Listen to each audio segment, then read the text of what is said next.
Hey everyone, welcome to today's hilarious story. Want to know what Minister Wang is up to on New Year's Eve? Let's find out. Filled with guilt, Minister Wang sent love to Wang Jicai's family but was rejected by his mother. Worth the chuckle. They don't need household registration, just want their son back. The island couple has dumplings ready, come quickly, Happy New Year. Happy New Year. Happy New Year. Jicai says as long as there's home in the heart, anywhere will do. After a drink, he can only cover his tearful eyes with his rapid munching. It's like winter's over and spring is here as Minister Wang shows up again. Seeing Shihu's slightly bulging belly, Minister Wang's heart ached, urging her to get off the island ASAP. Life's too precious. But Shihu keeps saying no rush, and Minister Wang knows better.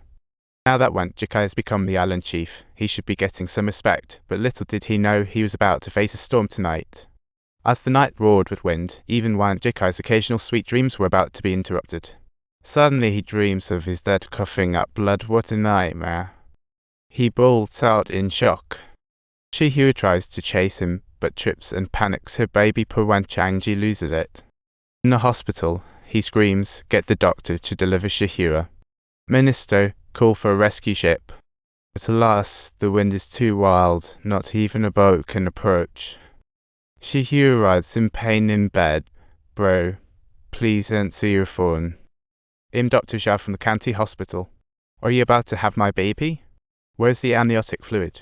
"Who needs amniotic fluid when I'm having a baby now?" This guy didn't know anything, but under the doctor's guidance, he tried to explain the scene like a pro. Just a little push from Shihu and the baby would be born. He got so nervous that he fainted again.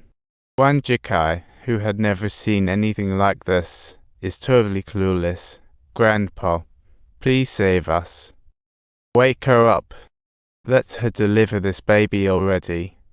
Perhaps heaven heard their cries, and Shihu finally wakes up, putting all her might into delivering the baby. When Minister Wang hears the baby's cries, he collapses with a whoosh. That wasn't a dream after all. But while he feels relieved, tragedy strikes as Shihu's father falls ill and sadly passes. Talk about bad luck. True loyalty and filial piety are hard to balance. Wang Jicai's pain lingered. Since then, he often visited the island, wanting to return and fulfill filial piety. But he's always turned down, as he didn't see in Minister Wang the desire to honor their wishes.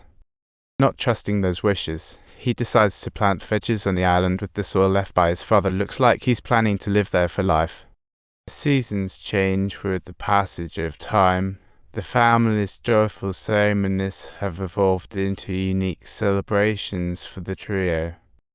Little Jicai's very first English song is the heartwarming "Happy Birthday." Days continue to pass quietly in this way. Soon it's Jicai's school age, and the couple bids a tearful farewell to their kid. What a heartbreaking moment. This day they held a joyous ceremony filled with excitement, but scarcely had it begun when a bunch of smugglers suddenly burst in. What an incredibly terrible luck. Wang Jicai's been focusing on smugglers for years, so they frequently face such attacks. Bad day for sure. Wang Jicai tells his wife to call for help while he grabs a rock to fight back, but alas, one man can't fight four. Before long, he's beaten up badly, and just then Shihu arrives, attempting to scare them off with a gun, only to find they weren't intimidated at all. Fortunately, little Juzi and Captain Bao arrive in time and drive them away. What a close call.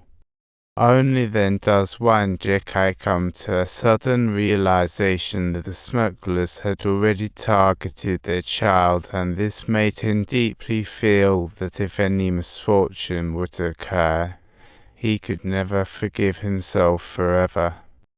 Wang Jicai starts having thoughts of leaving the island, but heaven just isn't on his side. He hastily makes his way to the island, filled with anxiety, only to be sorrowfully informed that Wang Changji's condition has worsened significantly. Seeing his older brother in such a frail state, he struggles internally and finds himself unable to articulate his desire to depart.